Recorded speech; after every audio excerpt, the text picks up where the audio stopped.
السلام عليكم، اسمي منى واليوم بقولكم شو هي تختيمة شهر يناير او الراب اب حق جانيوري. حق شهر يناير خلصت قرأت على الاقل 7 كتب وببدأ فيهم. بس اول شيء بغيت اقول ان شهر يناير احس انه شهر وايد يعني مميز حقي. اولا ان حق هالشهر يناير سويت مقابلة مع قناة اسمها دبي في برنامج ابعاد الثقافية، انهم تواصلوا معاي عشان اسوي وياهم مراجعة او ريفيو حق كتاب دافنشي كود للكاتب دان براون او شفرة دافنشي. ابد ما توقعت انه مثلا بسوي مقابلة مع قناة، يعني مو ما توقعت هالشي. يعني وايد استانس للحين اتذكر هاليوم ما بنساه صدق. حتى اذكر قلت حق الوالدة هي يعني قالت لي بيسوون معاش مقابلة؟ ليش يسوون معاش مقابلة؟ شو بتقولي شو بتسوين؟ يعني حقي انا وايد استانست، يعني ما بقول كنت متوترة بس يعني دائما يوم قبل كنت شي وايد ينبض شي، يعني وايد مستانسة وايد فرحت صدق. احس شهر يناير وايد كان مميز حقي. اذا حصلت لينك حق المقابلة بخليه تحت، بس صدق هالشهر وايد مميز حقي. والحين ببدأ شوي الكتب اللي قريتها. اول كتاب خلصت حق شهر يناير هو كتاب ذا مارفلز للكاتب براين سيلزنيك. انا قريت كتاب ثاني للكاتب نفسه كتاب هيوغو، بس انا اول شيء شفت الفيلم بعدين قريت الكتاب ما عجبني وايد، بس هذا الكتاب صدق عجبني. يا كان 4.5 من 5 أو 5 من 5. الكتاب يتكلم عن ولد اسمه بيلي مارفل. هم اصلا من يعني على زمن 1780، يعني وايد من زمان على سفينة، بس هاي السفينة تستوي مثل عاصفة هوجاء في البحر، وبيلي واخوه وكلب هم مثل الوحيدين اللي نجوا من هاي العاصفة. في النهاية يستوي شيء حق اخوه، بعدين يتم انقاذه بيلي والكلب، وبعدين ينضم هو للمسرح. فالقصة هي يعني مثلا نتابع كيف ان من كيف اقول ان نشوف ان من البداية من السفينة لما انضم بيلي للمسرح كيف هي قصته. كون له عائلة، بعدين ما يستوي الشيء للمسرح يبدأ الجزء الثاني للقصة في ولد اسمه جوزيف جارفيس. جوزيف هو ولد يعني يمكن عمره 13 14، يعني بعد التينيجر، انه هو شرد من المدرسة الداخلية او البوردينج سكول. فهو هرب عارف انه عنده خال من صوب صح. قال بس لانه هو ما حب الحياة في المدرسة الداخلية، اهله غصبوني يدش هاي المدرسة. بعدين مثل تقول تصير مغامرة مع خاله، يعني مثل يكتشف اشياء. انا وايد عجبني هالكتاب، ومثل ما قلت بسوي ريفيو عنه يمكن بعد ما اخلص من تختيمة هالشهر. طريقة كتابة الكتاب وايد مميزة، انه مو مثل يعني كتاب يعني مثل اي كتاب. صح ان الكتاب تشوفونه ضخم يعني شي يعني وايد عود، بس طريقة غير. انه من البداية نشوف انه مثل الكاتب هو نفسه رسم هاي الرسومات، يعني وايد ما شاء الله، يعني رسمه حلو. يعني فلما تقرون الكتاب ما بتحس، يعني انا بالنسبة لي انا ما كملت يمكن يوم ونص انا خلصت الكتاب، فيعني سهل قراءته. يعني النص الاول من الكتاب هي اصلا للصور، فيعني نحن متعودين دوم نبدا القصه بالكتابه، بس هني نبدا القصه بالصور. فنحن نتعرف على عالم مثل بيلي، بعدين يبدا عالم جوزيف. في بارت جوزيف نبدا مثلا مكان القراءه، فبعدين بعد ما يخلص بارت جوزيف بعدين يبدأ الصور. فطريقة كتابة الكتاب يعني مميزة ووايد عجبني. بس بغيت أذكر أن في الكتاب في ذكر للLGBT أو مثلا للشواذ أو المثليين، يعني مثل جيز.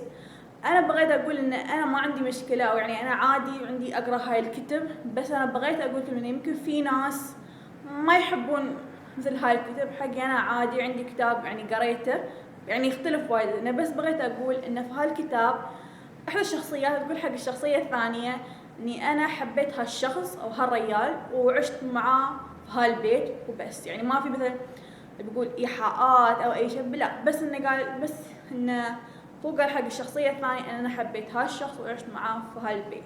بس فمثل ما يعني آسفة إني إذا كررت، بس أنا عادي عندي أقرأ هاي الكتب، بس بغيت أخبركم يمكن في ناس ما يحبون هاي الكتب. بس الكتاب صدق عجبني، دمعت، يعني أنا نادرا ما أتأثر بكتب، وآسفة إذا أتكلم بسرعة، بس أنا نادرا ما أتأثر من كتب، صدق يعني دمعت يعني في المقطع. بس الكتاب صدق عجبني أكثر من هيوغو. الكتاب قيمته على إذا ما ذكرت من قبل 4.5 أو 5/5 على جودريدز. الكتاب الثاني اللي خلصته حق شهر يناير هو كتاب The Wicked and the Divine، أول فوليوم. هي أصلاً جرافيك نوفل، اسم الفوليوم The False Act. بغيت أقول إن الكتاب زين، هاي القصة حق 18 وفوق، لأن فيها مثل يعني أقول سبات، يعني أنا عمري 21، أنا عادي عندي أقرأ هاي السبات، يعني يمكن أقول 15 16 سمعتهم مثل في الأفلام في الأغاني، فيعني أنا عادي عندي، بس أنا بغيت أخبركم إن فيها سبات يعني ماضي لازم أقولهم.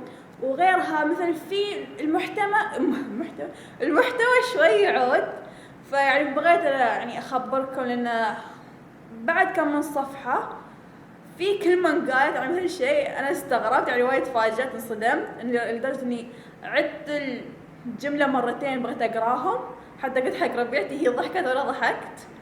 أظن هي ضحكت. القصة هي عبارة أن كل 90 سنة 12 من الآلهة يعني يكونوا موجودين أو reincarnated، إنه مثلا يتقمصون الحياة، إنه مثل ولدوا مرة ثانية. هم 12 من الآلهة، يعيشون لمدة 2 بعدين يموتون. في ناس يحبونهم ناس ما يحبونهم، يعني بس من يعني قريت إن فيها آلهة وشي، يعني أنا حبيت لأني أحب سوالف إنه كتب فيها ذكر للآلهة، يعني مهما كان آلهة إغريقية يونانية مال فراعنة عادي عندي، أحب سوالف الآلهة. تبدأ القصة مع بنت اسمها لورا. مثل ما قلت في البداية ان 12 من الآلهة يوجدون، يعني كل 90 سنة يعني يطلعون، سنتين يعيشون، في ناس تحبهم في ناس تكرههم. وهاي بنت اسمها لورا يعني تروح مثل لحفلة موسيقية لأحد من هاي الآلهة، فيستوي شيء. ما بخرب عليكم لأنه يعني أحس بس إنه يعني لأنه هو مكتوب ورا إنه كل 90 سنة وشي، أحس إنه بس هذا ذكر للكتاب يعني حمسني إني بقرأه، وصدق إنه عجبني. مع بخرب مثل ما ذكرت قبل خلى فوق على 18 وفوق اللي يقرون القصة. عجبتني القصة وأبى أشيل الكتاب الثاني أو السكند فوليوم، وأبى أعرف شو يستوي بعد، لأن على آخر بارت على القصة يعني صدق ما توقعته. قيمت القصة على الأقل شي 4.5 أو 5، لأن صدق عجبتني، إن شاء الله إذا خذيتوها تعجبكم. ثالث رابع وخامس كتب هي أصلاً ثلاثية مس بيرغرينز هوم فور بيكيولير تشيلدرن للكاتب رانسم ريكس. خليني أبدأ. هذا هو الغلاف الأول للكتاب. تبدأ القصة مع ولد اسمه جيكوب. لما هو كان صغير يده كان يخبره قصص لما هو كان صغير، إنه مثلا عن ناس بيكيولير أو أطفال هم يعني مثل غريبين، بيكيولير على حسب الكتاب. إنه لما هو كان صغير هو كان يتيم حرب، إنه على وقت الحرب العالمية الثانية. لما يعرف إنه وقت الحرب العالمية الثانية، إن شاء الله ما غلط بهالمعلومة، إن هتلر كان يجمع اليهود وخلاهم مثل في مخيمات وكان يشتلهم، فسميت هولوكوست. فهاي القصة إنه مثل يده يخبر جيكوب إنه لما هو كان صغير هو أهله أو مثل المكان اللي كان فيه ودوه الجزيرة الثانية، لأن هذاك الزمن كان الأطفال يعني مثل يشيلونهم من بيوتهم، يشيلون من أهلهم ويودونهم أماكن ثانية ما وصلها الحرب. فهو يخبره إنه مثل لما كنت صغير كنت أعيش في هاي البيت في هاي الجزيرة، تعرفت على هالبيكيولير. جيكوب لما كان صغير كان يتحس يعني وايد يحب هاي القصة، بس بعدين كبر يعني قال قصة مو بشيء صدق. بس يوم من الأيام يده يستوي له حادث، وهو كان وياه لما يده استوى له هالشيء، فهو شاف شيء غريب. بعدين يعني بقول يعني بخليها مثل سبويلر يمكن أخربها عليكم، إن يده يموت. وجيكوب يروح عند دكتور نفساني لانه هو اهله قالوا له هو ما تحمل صدمه انه يده مات لانه هو كان شي يحبه. فهو قرر انه خبر اهله ان انا ابغى اسير الجزيره اللي كان فيها يدي، بس هو ما خبرهم انه ابغى اسير يعني عشان يدي كان هناك، بس قال ابغى اسير هالجزيره، يعني مثل قص عليهم انه ابغى اغير جو. لما هو كان في الجزيره اكتشف ان القصه او القصص اللي يده خبرها حق جيكوب ما طلعت قصص، طلعت شيء ثاني. وتبدا المغامره ان جيكوب يكتشف حقيقه يده او الماضي اللي مثل كان يخشها يده عنه وعن اهله. القصه وايد عيبتني. قيمت الاول كتاب شي 4.5 قيمته من 5. وعلى اخر صفحه من الكتاب بقولها يعني مثل الحين ان كيف اقولها الحين مثلا هو يطلع هو مثلا يسوي شيء يعني هو ما كان يتوقع يسوي، يعني مثل اكتشف نفسه في هالمكان. يعني لما تعرف على ناس معينين ف يعني صارت تجي نفسه يعني مثل صار يفكر انا كيف، يعني عيباني القصة يعني بروحي انا ما اعرف كيف اشرحها لكم، بس بغيت اقول هي القصة اظني مكتوب عليها مثل التاجز ان هي هرر او رعب، بس انا ما حسيتها رعب.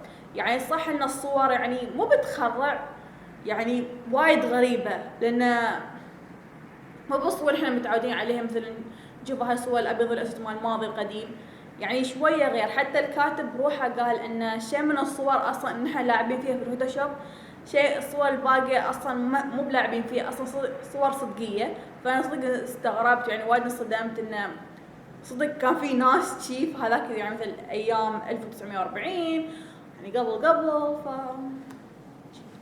الحين ببدأ في الكتاب الثاني. الكتاب الثاني في الثلاثية اسمه هولو سيتي. يعني بقول ان الغلاف يعني شوية غريب، انه عشان شي افهم ليش الناس يعني قالوا انه مثل تخرع، بس حقي انا ما احس انه خرعتني. القصة الثانية والكتاب الثاني لهولو سيتي انه بعد نهاية الجزء الاول في الكتاب انه بقولكم اياها انه مثل جيكوب ومعاه ناس انه طلعوا من الجزيرة لانهم يبون يساعدون their head mistress او المسؤولة مالتهم مثل يعالجونها. بعدين نكتشف انه مثل في الجزء الثاني فيه بعد مغامرة ثانية لين اخر بارت في الكتاب. انا صدق صدمت، ما توقعت الشيء، يعني صدق كان صدمة لي. عشان يعني منزلين كل شغله البوكست. الكتاب الثاني بعد قيمته 4.5 من 5. بغيت اقول آسفة يتكلم بسرعة، بس انا ما بغيت اخرب عليكم الكتاب، وانا عارفه ان انا وايد شي فاشله مثل اسوي ريفيوز، بس ان شاء الله يعني اتحسن اليوم نتكلم بالعربي. الحين بتكلم في الكتاب الثالث. الكتاب الثالث والاخير في هاي الثلاثيه، اكيد ثلاثيه، لايبراري اوف سولز. في الكتاب الثالث يعني مثل بعد ما خلصت الكتاب الثاني بعد تستوي مغامره، بس انا بغيت اقول ان اول كتابين يعني وايد كنت مستانسه عليهم، يعني مثل من البداية حسيت اني تعمقت في القصة، بس الكتاب الثالث حسيت انه شوية ممل، يعني مليت شوي، يعني مثل لين ما وصلت يعني صفحة 100 وشي احس ان القصة يعني it was picked up. يعني في البداية قلت اوه هالكتاب ما بيكون مثل الاول والثاني، بعطيه 3/5، بس بعدين يعني القصة يعني مثل استوى فيها مثل حماس، يعني تحمست عليها في القصة لين على اخر جزء، يعني مثل اخر بارت في الكتاب. مو بقول دمعت، يعني انكسر خاطري ولا يعني عورني قلبي انه مثل على مواقف او مقاطع كانت في الكتاب لين على اخر كتاب كنت وايد مستانسة عليه. وما بخرب عليكم، الكتاب قيمته 4.7 من 5. ان شاء الله فهمتوا على هاي المراجعة حق هاي الكتب. الحين ببدأ في الكتاب اللي خلصت رقم 6. الكتاب السادس اللي خلصته حق شهر يناير هو Flashes of Thoughts للشيخ محمد برشد آل مكتوم حاكم دبي. هاي الكتاب يكون مثل تحدي باب شيجر تشالنج. اللي ما يعرف انا في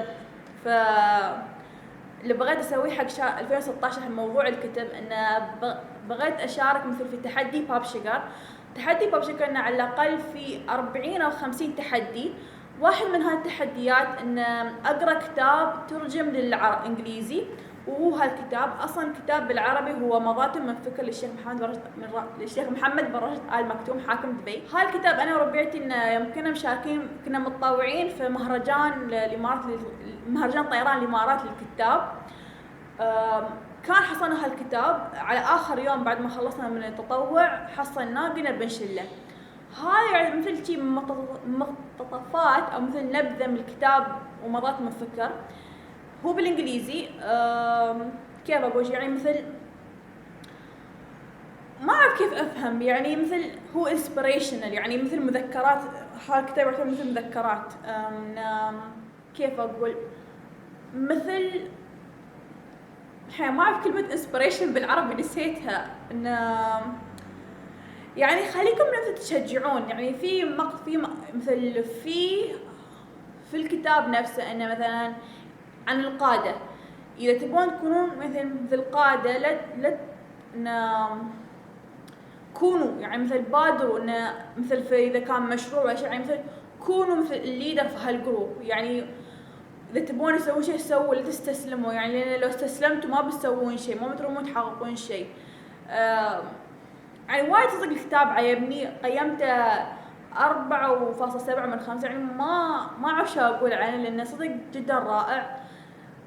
انا ان شاء الله بشتري الكتاب اللي هو مضات من فكر بالعربي لاني ابغى اقرا صدق. ما اعرف ايش اقول، اللي صدق الكتاب عجبني.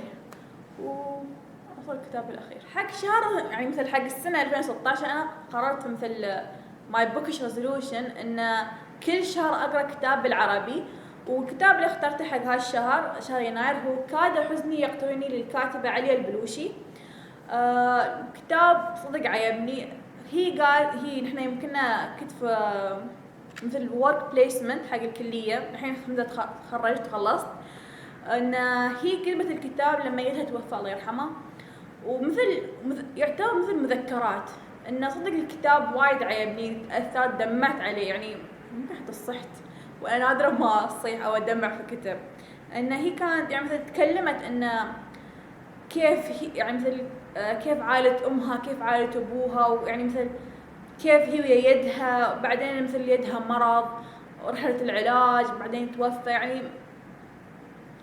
احس الكتاب صدق جدا رائع. يعني ما اعرف في كتب انه ما ترمون مثلا قريتوه ما ترمون توصفونه، يعني صدق رائع. يعني احس ان الكتاب شوية مثلا كيف انه حسيت مثل يعني reach out to me، لان لما كنت في تقريبا شي صف 9 صف 10 خالتي الله يرحمها توفت. هي اصلا اخت يدتي الصغيره والوحيده، كنت دوم اسمع امي تقولها خالو خالو، وانا شي لقط تمد اقولها خالو.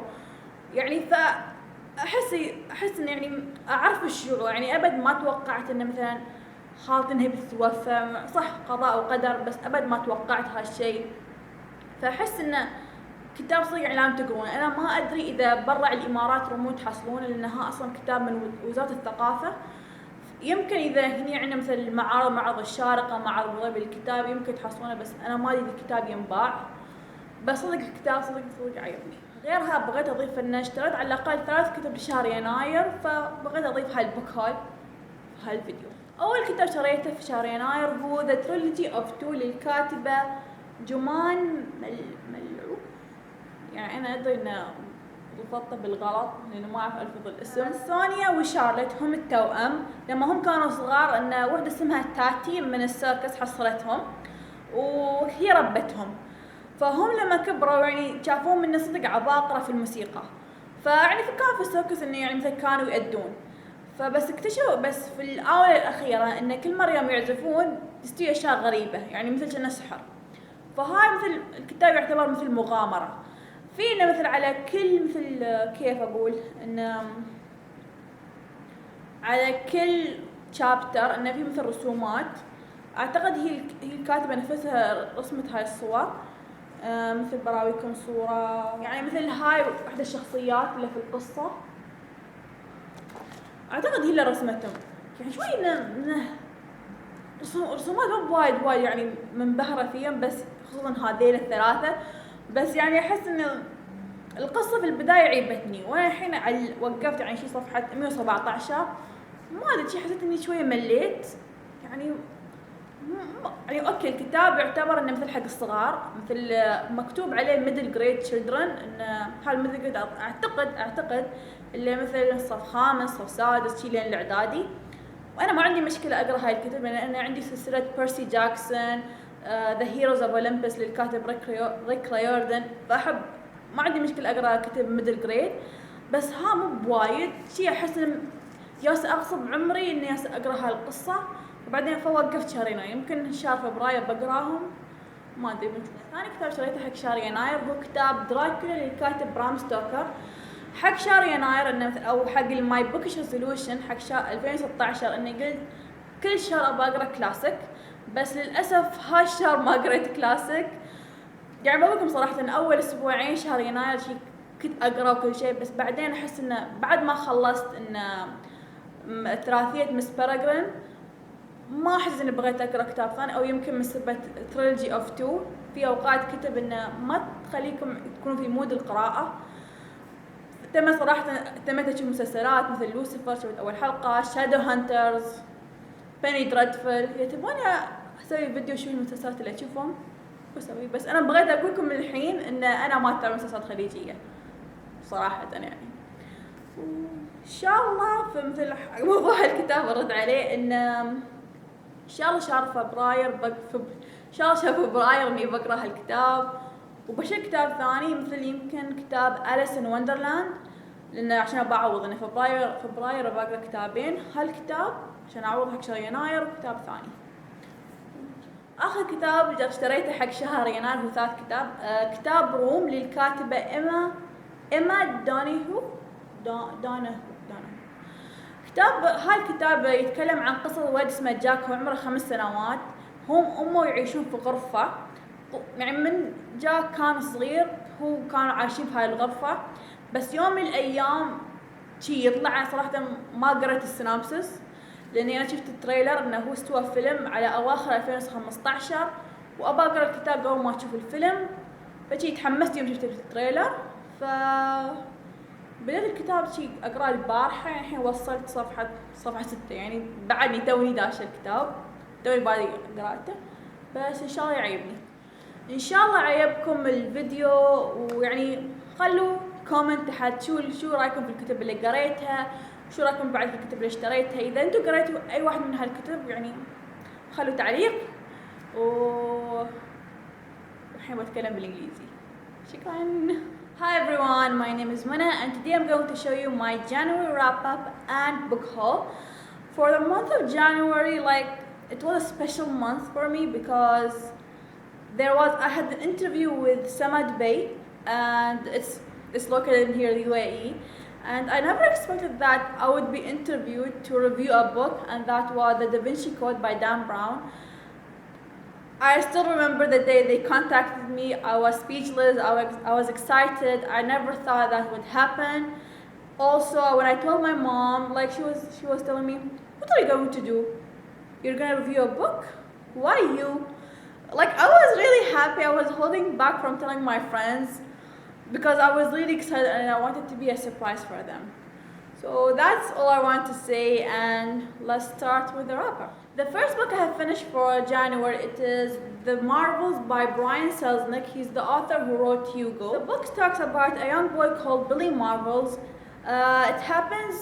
The story begins in a ship in 1780,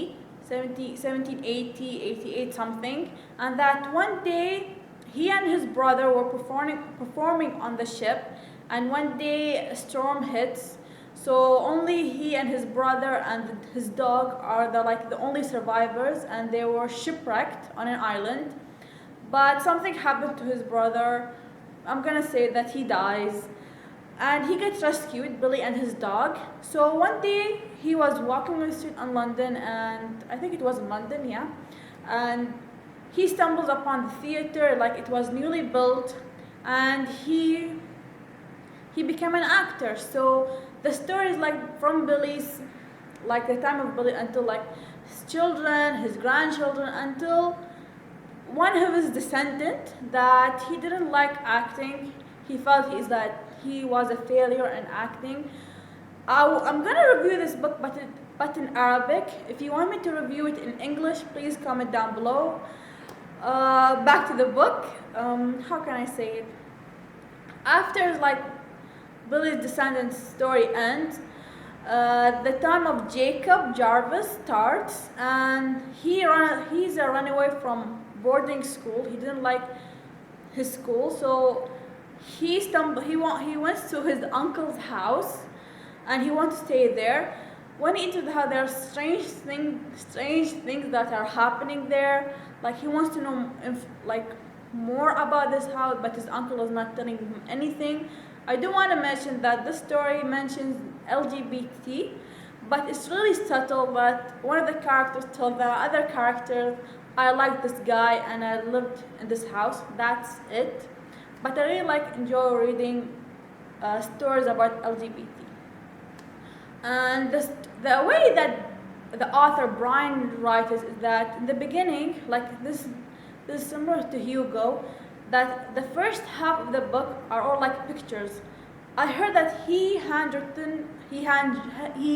hand-drawn these pictures, and it's really amazing, like the way he drew these pictures. Like you don't need words to read them. You just follow the picture, and you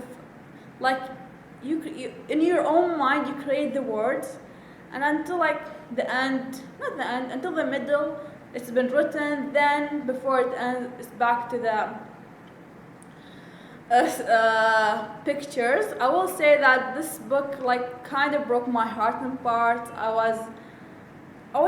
won't say I was in tears, but I had tears in my eyes.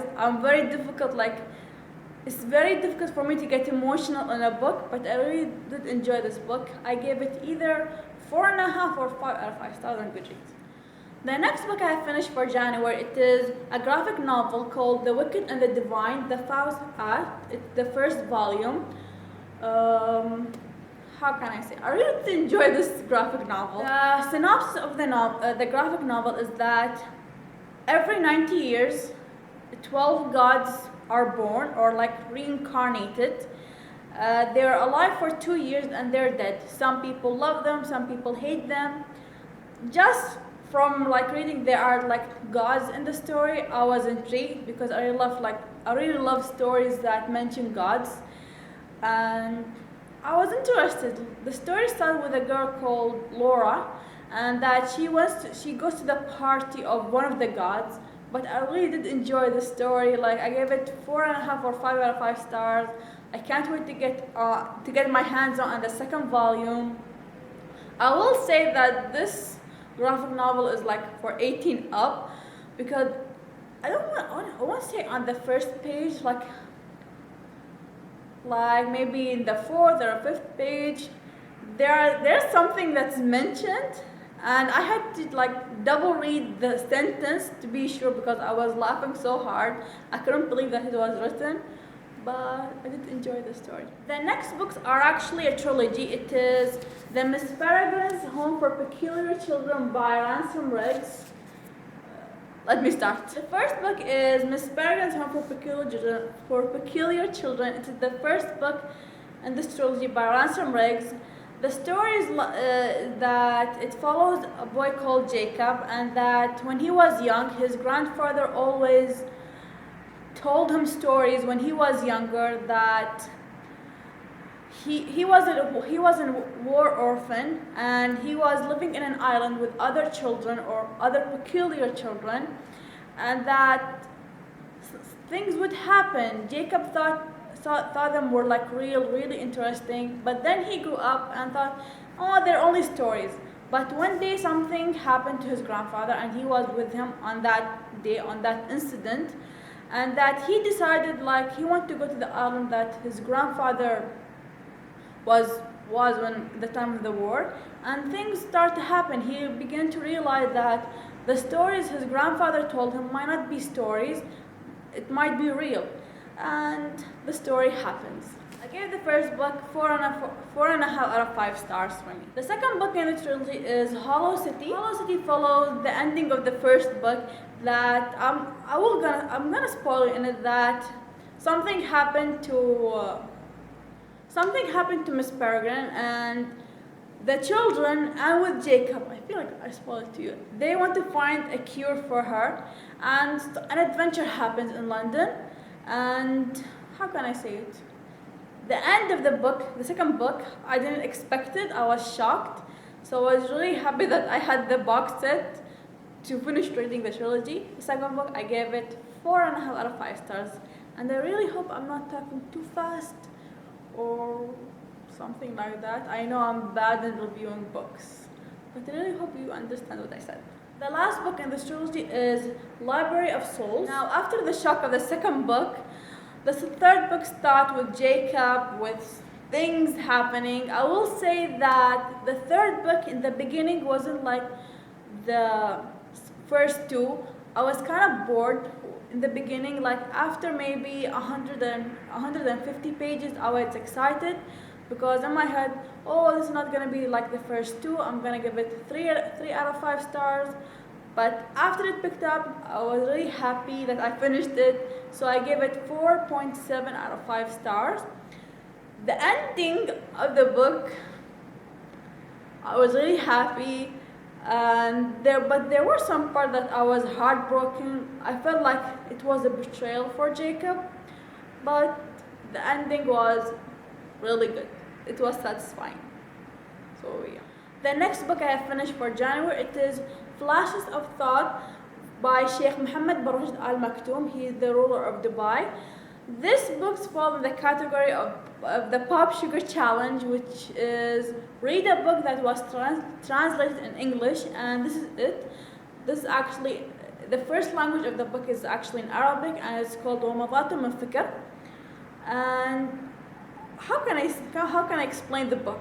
It's like parts taken from the main book, and it's like a memoir. It's like really inspirational because it mentions if you like leadership.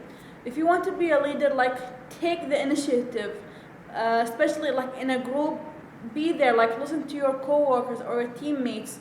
That is like the characteristics of a good leader. So I don't have a lot of things to say other than it was really amazing, it was really perfect. So I would really recommend reading the book. And the final book I have read for January, it is an Arabic book.